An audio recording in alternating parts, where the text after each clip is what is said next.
मेरे तो एल लग गए, मेरे तो L Hey what's up traders, welcome back to the channel। तो दोस्तों अभी आप देख पा रहे होंगे कि बिटकॉइन 26,500 के लेवल के आसपास आ चुका है और कहीं ना कहीं इस बात की भनक हमें रात को ही लग चुकी थी कि भैया अभी बिटकॉइन यहां से और डंप करने वाला है। बिकॉज कल आपको याद हो, कल के दिन की जो हमारी फर्स्ट पोस्ट थी वो थी सीपीआई डेटा को लेकर कि भैया अब से 8-9 घंटे के अंदर सीपीआई डेटा आने वाला है और जैसे ही एक्सपेक्टेशन से ज्यादा सीपीआई डेटा हमें मिलेगा बिटकॉइन की प्राइस में हमें अराउंड 6% के आसपास का एक डंप देखने को मिलेगा। लेकिन कल नाइट को हमें लगभग 8 से 9 हजार के आसपास का बिटकॉइन का इनफ्लो का डेटा मिला था। अगर आपको याद हो, यहां पर मैंने आपके साथ शेयर कर दिया था 8 के लगभग 10,000 का इनफ्लो का डेटा हमें कल नाइट तक मिल चुका था, जिससे कि हमें इस बात की भनक पहले ही लग चुकी थी कि यहां से बिटकॉइन और भी ज्यादा डंप कर सकता है। ओके, सो अभी आप देख पा रहे होंगे कि बिटकॉइन की प्राइस 27,000 के आसपास ट्रेड कर रही है। क्या ये बिटकॉइन का बॉटम है? तो अभी भी यही कहना चाहूंगा कि जिस तरीके की कंडीशन बिटकॉइन की प्राइस में अभी देखने को मिल रही है, जिस तरीके का ग्लोबली माहौल बना हुआ है, बिटकॉइन की प्राइस का बॉटम ये नहीं होने वाला है।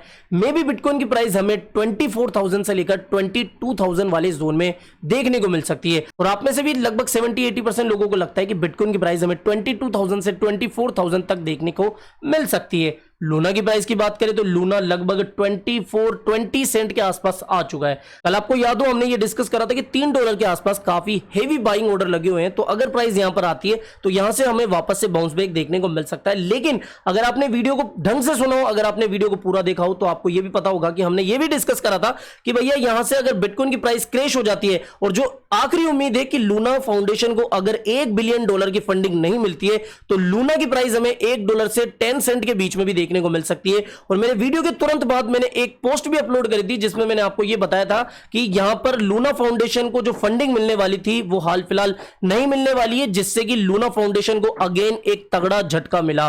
साथ ही लूना की जो सप्लाई है वो भी लगभग 164 मिलियन के आसपास कल के दिन बढ़ाई गई थी, जो कि कहीं ना कहीं लूना के लिए थोड़ा नेगेटिव थी। साथ ही अगर हम फंडिंग रेट की बात करें तो कल मैंने एक वीडियो भी अपलोड करा था, आपको याद हो, इवनिंग में जब लूना की प्राइस 10 सेंट के आसपास आ चुकी थी, तब मैंने आपको फंडिंग रेट के बारे में बताया था कि लूना की जो फंडिंग रेट है अभी इस समय -7% के आसपास चल रही है। सॉरी अगर बैकग्राउंड में आपको कुछ नॉइस वगैरह आ जाए, एक्चुअली कंस्ट्रक्शन का काम चल रहा है तो थोड़ा सा संभाल लेना इसको, ठीक है। इसके अलावा FTX एक्सचेंज पे तो 7% की फंडिंग रेट चल रही थी, मतलब कि मैक्सिमम लोगों ने लूना को शॉर्ट किया हुआ था और इसकी वजह से हमें लूना की प्राइस में एक तगड़ा क्रैश देखने को मिला। लेकिन इसको लिक्विडेट करने के लिए वापस से लूना की प्राइसेस काफी बाउंस बैक करी। इसके बाद में बिटकॉइन की प्राइस में हमें अगेन क्रैश देखने को मिला, जिससे कि लूना की प्राइस में हमें तगड़ा क्रैश देखने को मिल गया। और यहां पर आप देख सकते हो कि लूना को लेकर अलग अलग अभी बातें की जा रही है। जो लूना के एक्स एम्प्लॉई हैं, जो टेरा के एक्स कलीग्स हैं, उन्होंने ये कहा है कि जो स्टेबल कोइन की फेलियर है, अर्ली फेलियर जो है, इसके पीछे जो फाउंडर है डो क्वान, इनका हाथ है या फिर ये जिम्मेदार है। और यहां पर जो कल तक बातें की जा रही थी कि ब्लैक रॉक और जो सिटाडेल सिक्योरिटी है, इनका इन्वॉल्वमेंट हो सकता है टेरा के इस क्रैश के पीछे, तो उन्होंने इस चीज को लेकर डिनाई करा है कि भैया हमारा इसमें कोई इन्वॉल्वमेंट नहीं है। और जिस तरीके से लूना की प्राइस में हमें 95% से भी ज्यादा का क्रैश देखने को मिला, कहीं ना कहीं हमें यह समझ में आ चुका था कि यह पूरा प्री प्लान्ड है, जो कि लूना फाउंडेशन को डिफेम करने के लिए या फिर उनसे कुछ ना कुछ बदला लेने के लिए किया जा रहा है। और लूना जैसे स्ट्रॉन्ग प्रोजेक्ट की अगर प्राइस 95% से भी ज्यादा क्रैश हो सकती है तो आप सोच लो मीम कोइन या फिर और जो थोड़े वीक प्रोजेक्ट है उनका क्रिप्टो में क्या हाल हो सकता है। अगर बात करें ग्लोबल फाइनेंशियल मार्केट की, तो वो चाहे नेस्डेक हो, S&P 500 हो या फिर एशियन मार्केट हो, सभी की प्राइसेस में आपको काफी अच्छी गिरावट देखने को मिल रही होगी। गोल्ड और ऑयल की प्राइसेस भी, जो कि थोड़ा स्टॉक मार्केट के अपोजिट होती है, उनकी प्राइसेस भी आपको काफी डाउन अभी देखने को मिल रही होगी। तो ग्लोबली इस तरीके की जो अभी कंडीशन बनी हुई है, कहीं ना कहीं रिसेशन का ये आगमन हो सकता है। कहीं ना कहीं जो बड़े फाइनेंशियल दिग्गज अभी डिस्कस कर रहे हैं कि रिसेशन की शुरुआत हो चुकी है, वो हमें शायद देखने को मिल सकता है। इसके अलावा ये वाली जो अपडेट है वो ऑलरेडी आपने मेरे टेलीग्राम पर देख ली होगी कि जो बाइनेंस फ्यूचर्स है उन्होंने अभी डीलिस्ट करा है coin margin Luna perpetual contract को, और इसकी नेक्स्ट अपडेट आपको जल्द से जल्द आज के दिन देखने को मिल जाएगी। फिलहाल इसकी जो ट्रेडिंग है coin margin Luna perpetual contract की, वो अभी बंद कर दी गई है। और जिस तरीके से अभी लूना की प्राइसेस में हमें क्रैश देखने को मिल रहा है, अगर इसकी प्राइस 10 सेंट के आसपास भी आ जाए तो कोई अचंभे वाली बात नहीं होगी। इलोन मस्क की बात करें तो इलोन मस्क ने जब से ये अनाउंसमेंट करा है, मतलब कि जब से ये स्टेटमेंट दिया है कि वो जो डोनाल्ड ट्रंप है उनके अकाउंट को अनबैन करने वाले हैं, इसके बाद से आप देख सकते हो कि एक और मुसीबत के अंदर वो आ चुके हैं कि जो एसएससी है, जो सिक्योरिटी एंड एक्सचेंज कमीशन है, वो इलॉन मस्क के ऊपर अगेन इन्वेस्टिगेशन चलाने वाली है। ओके, तो अब तो ये मतलब इलॉन मस्क की आदत सी लग चुकी है कि एसएससी उनके ऊपर इन्वेस्टिगेशन करे। ओके, तो कहीं ना कहीं अभी दोस्तों ग्लोबल फाइनेंशियल मार्केट पूरा चरमरा के रखा है, जिसकी वजह से क्रिप्टो मार्केट पर भी हमें एक अच्छा खासा असर देखने को मिल रहा है। आप यहां पर P2P की ही बात कर लो, एक यूएसडीटी की प्राइस 1 अप्रैल को लगभग 70 या फिर $71 के आसपास थी, और कुछ कुछ एक्सचेंजों पे तो इसकी प्राइस 65 रुपीस के आसपास चली गई थी। लेकिन आज की तारीख में आप देख सकते हो कि एक यूएसडीटी की वैल्यू 98 रुपीस के आसपास चल रही है वज्रेक्स एक्सचेंज पर। यहां तक कि कुछ ने तो 100 रुपए की प्राइस पर भी यूएसडीटी को बाय किया है।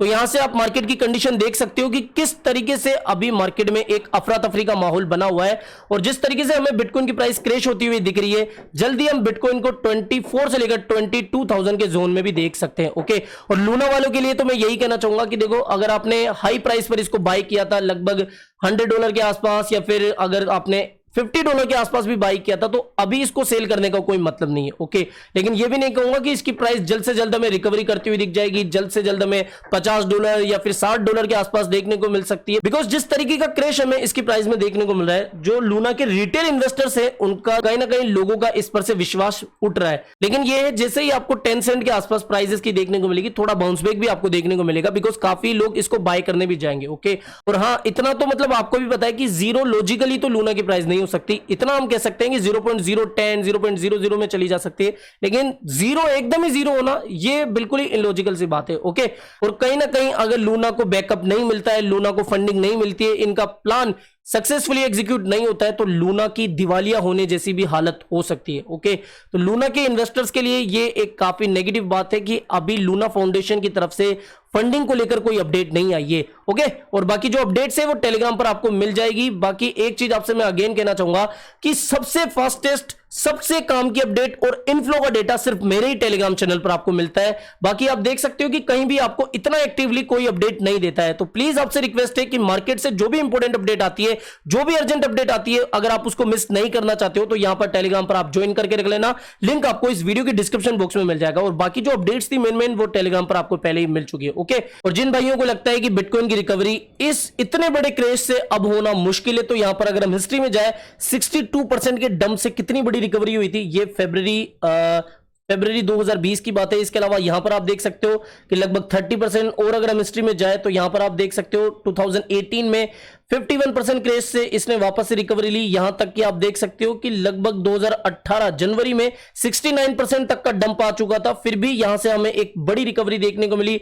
अगर हम थोड़ा और पास्ट में जाए तो यहां पर आप देख सकते हो कि लगभग 86% या हम कह सकते हैं मोटा मोटा 90% तक का क्रैश आ चुका था। 2013 से 14 तक का जो ये बियर साइकिल था, इसमें बिटकॉइन की प्राइस ने लगभग 90% के आसपास का हमें एक बड़ा क्रैश दिखाया था। यहां हम देख सकते हैं कि बिटकॉइन ने लगभग 90% के आसपास का हमें क्रैश दिखाया, फिर भी बिटकॉइन की प्राइस ने किस तरीके से कुछ ही सालों के अंदर एक तगड़ा मुकाम हमें अचीव करके दिखाया। लगभग $70,000 के आसपास बिटकॉइन की प्राइस ने एक लेवल टच करा। और अभी की बात करें तो बिटकॉइन ने लगभग 69,000 का जो एक हाई लगाया था, वहां से अब तक ये लगभग 61-62% डंप या फिर क्रैश हो चुका है। तो अगर बिटकॉइन 86% या फिर 90% के आसपास से रिकवर हो सकता है, तो 60% से भी रिकवर होना इसके लिए कोई बड़ी बात नहीं होगी। हालांकि ये बात है कि बियर मार्केट हमें थोड़ा लंबा देखने को मिल सकता है, और जैसा हमने हाल्विंग के बारे में डिस्कस करा था कि 2023-24 तक हमें बिटकॉइन की थोड़ी रैलियां देखने को मिल सकती है, तो इस साल हम ज्यादा बिटकॉइन में कोई बड़ी एक्सपेक्टेशन नहीं करेंगे। धीरे धीरे हमें बिटकॉइन की प्राइस थोड़ा उड़ती हुई दिखेगी। ओके, तो फिलहाल इस वीडियो में इतना ही। इतना नेगेटिव होने से कुछ नहीं होगा, जितना आप कमेंट में लिखते हो ना कि भैया मैं तो पूरा ही बर्बाद हो गया। अगर आप स्पॉट ट्रेड करते हो तो तब तक आपका नुकसान नहीं होगा जब तक आप उसको सेल ना करो। फ्यूचर्स की तो फिर भी हम समझ सकते हैं, लेकिन स्पॉट में तो आप उसको होल्ड करके रखो, यही आपके लिए बेस्ट डिसीजन होगा। तो फिलहाल इस वीडियो में इतना ही, मिलते हैं जल्दी नई अपडेट के साथ। टिल देन जय हिंद, जय भारत।